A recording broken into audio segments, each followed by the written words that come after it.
Witam serdecznie dzisiaj po południu. Czy Polska jest dziś bezpieczna? To jest temat przewodni tego wpisu. Na samym początku zachęcam do subskrybowania, do dawania komentarzy i dawania lajków, jeżeli uważacie, że te materiały niosą dla Was jakąś wartość. I przypominam o wydarzeniu za tydzień, 20 października w piątek w Warszawie w kawiarni Agere Contra, na co wszystkich zapraszam. Tam na dole link w opisie z większą ilością informacji na ten temat. Zaczynamy! Partnerem tego odcinka jest Dom Maklerski XTB. Informuję, że wykresy użyte, by stworzyć ten wpis, pochodzą m.in. z platformy X-Station 5, z której korzystam na co dzień i którą gorąco polecam każdemu. Andrzej Stefaniak. Czy Polska jest dzisiaj bezpieczna?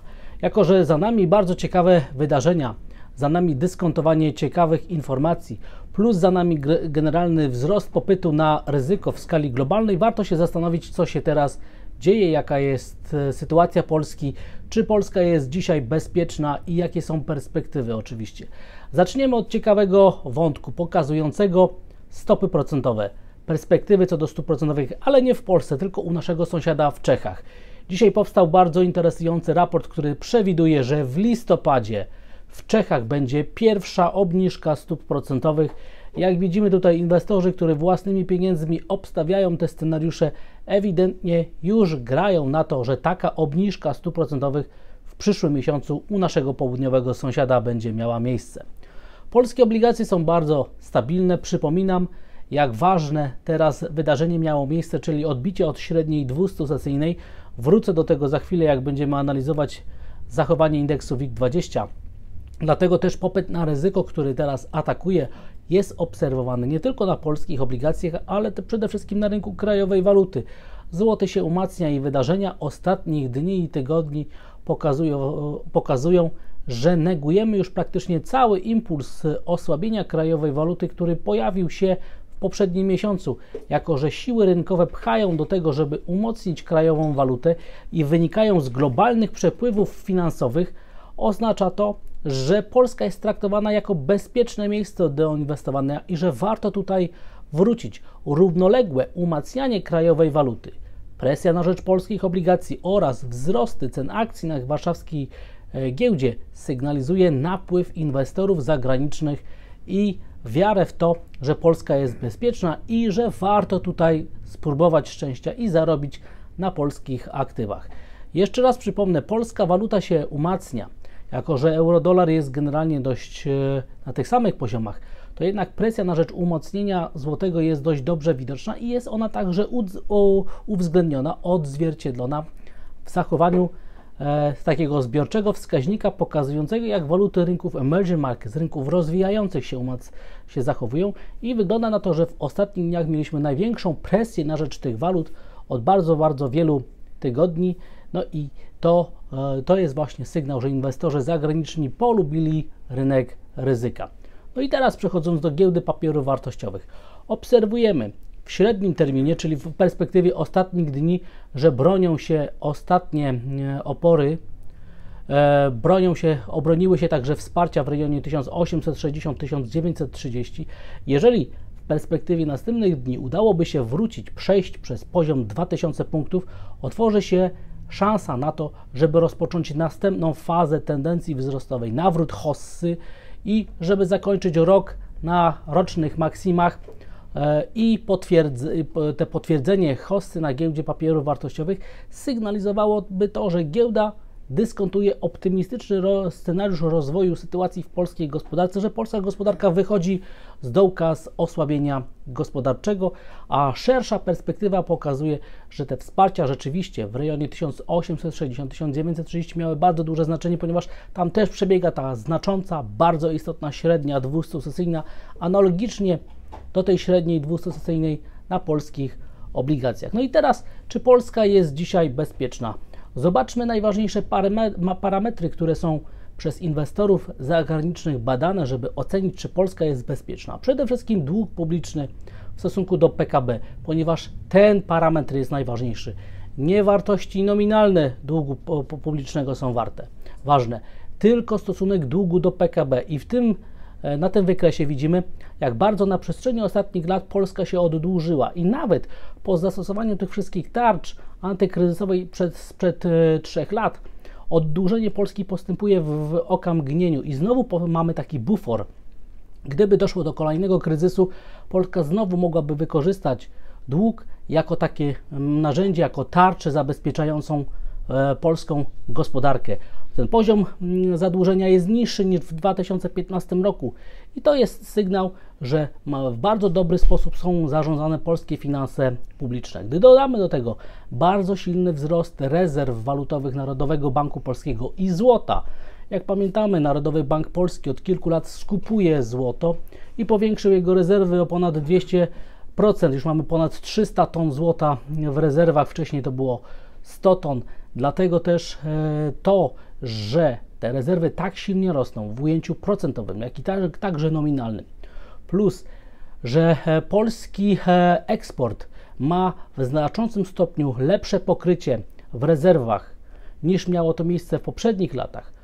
Nie można mówić o tym, że Polska jest niebezpieczna. Właśnie Polska jest zabezpieczona. Ta dywersyfikacja, szerokie rezerwy, wzrost rezerw sprawia, że Polska jest dzisiaj bezpieczna, zdecydowanie bardziej bezpieczna niż to miało miejsce parę lat temu. Dlatego też odpowiedź na to pytanie jest pozytywna i przypominam, że także nie można porównywać sytuacji, która ma miejsce teraz, do sytuacji, która miała miejsce w latach 70., ponieważ wtedy pokrycie polskiego eksportu rezerwami było znacząco niższe. Dlatego teraz, kiedy mamy sytuację bardzo różną, kiedy rezerwy puchną, kiedy są coraz większe, kiedy to pokrycie jest zdecydowanie na lepszym poziomie niż w latach 70., analogia do lat 70. jest absolutnie nieuprawniona.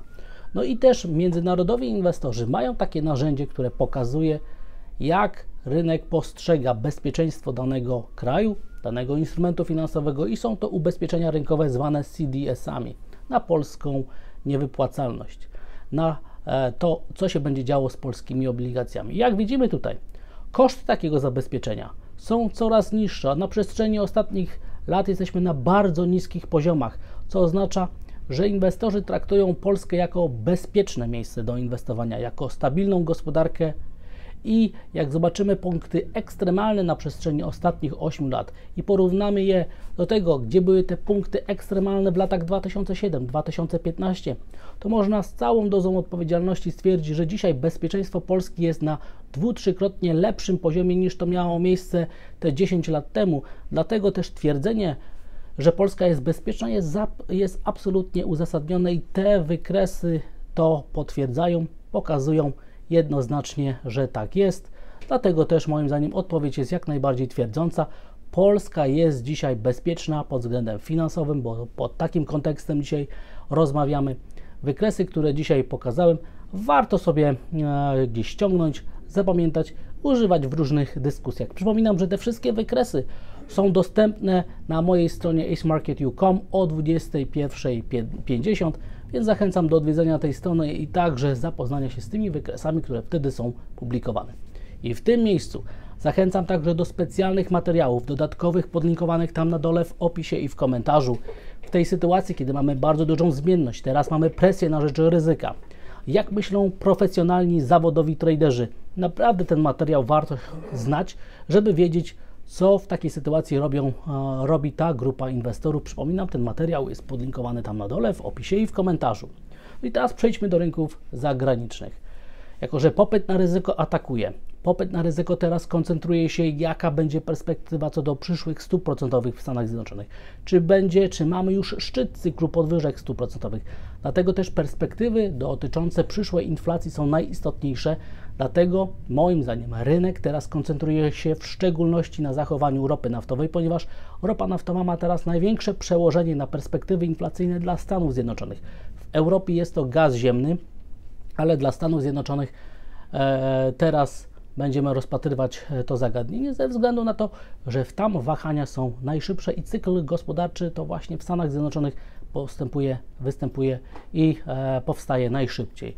Ropa naftowa jest teraz na podwyższonych poziomach w rejonie $86-85 z powodu kryzysu, rozpoczęcia wojny w Izraelu Dlatego też to ryzyko geopolityczne podbiło dzisiaj, teraz, w tym tygodniu cenę ropy naftowej i wygląda na to, że do końca tego tygodnia będziemy utrzymywać te poziomy, które pojawiły się w poniedziałek rano. Każdy spadek ceny ropy naftowej, moim zdaniem, będzie interpretowany bardzo na korzyść popytu na ryzyko, ale gdyby cena ropy naftowej poszła w górę, to ta presja na rzecz popytu na ryzyko będzie ograniczona albo wystąpi presja na to, żeby pozbywać się ryzyka, tak zwane nastawienie risk off. Dlatego też ropę naftową radzę obserwować w pierwszej kolejności. Później oczywiście amerykańskie obligacje, które są pochodną zachowania oczekiwań inflacyjnych i jako, że dzisiaj w momencie tworzenia tego wpisu na samym początku sesji amerykańskiej rentowności znowu spadają, wracają już nawet w okolice 4,60, to moim zdaniem jest to wielka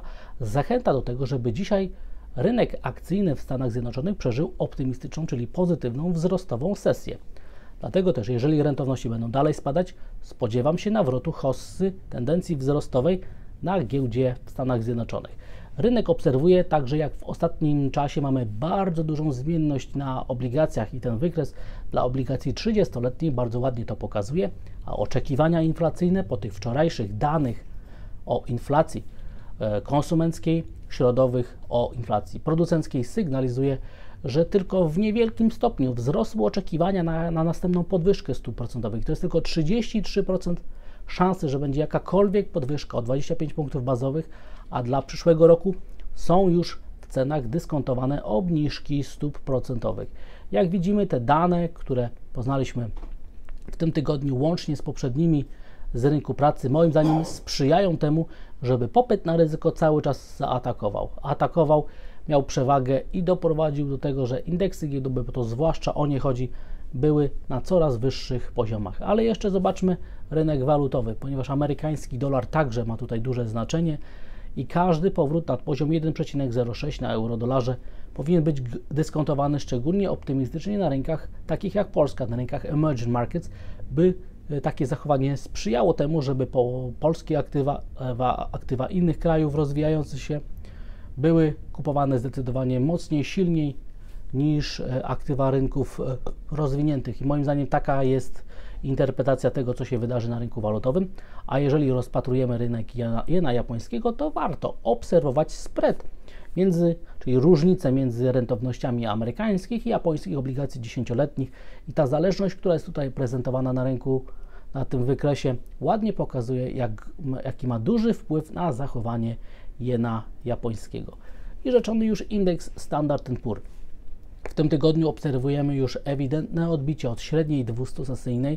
To ma także duże znaczenie, ale dodatkowo warto pamiętać, że te wsparcia były to także miejsca, gdzie przebiegało dolne ograniczenie kanału wzrostowego o rocznej historii. Dlatego też jest ogromna szansa na kontynuację ruchu w górę. Ale teraz oporem są okolice 4400 punktów. Jeżeli udałoby się pokonać ten poziom, otworzą się także techniczne, dodatkowe sygnały, otworzy się przestrzeń do dalszych ruchów, a jak widzimy, górna krawędź tego kanału jest w okolicach 4800-4850, a to dawałoby potencjał do wzrostu nawet o 10% na indeksie Standard & Poor, dając bardzo duży potencjał potencjalnego zysku do wstępnego ryzyka. Dlatego też moim zdaniem akcje byłyby niezwykle atrakcyjne, gdyby przebiły poziom 4400 punktów na indeksie Standard & Poor. Dzisiaj mamy jeszcze wskaźnik zaufania konsumentów Uniwersytetu Michigan za październik. To są pierwsze październikowe dane makroekonomiczne. Na podstawie tego wykresu widzimy, jak wydarzenia z ostatnich 3 lat jak one rezonowały na zaufaniu konsumentów. Widzimy, że jesteśmy oddaleni bardzo wyraźnie od tych poziomów zaufania konsumentów sprzed 2020 roku, co pokazuje naprawdę, że optymizm nie jest jeszcze aż tak duży. Indeks DAX powiela zachowanie indeksu Standard & Poor.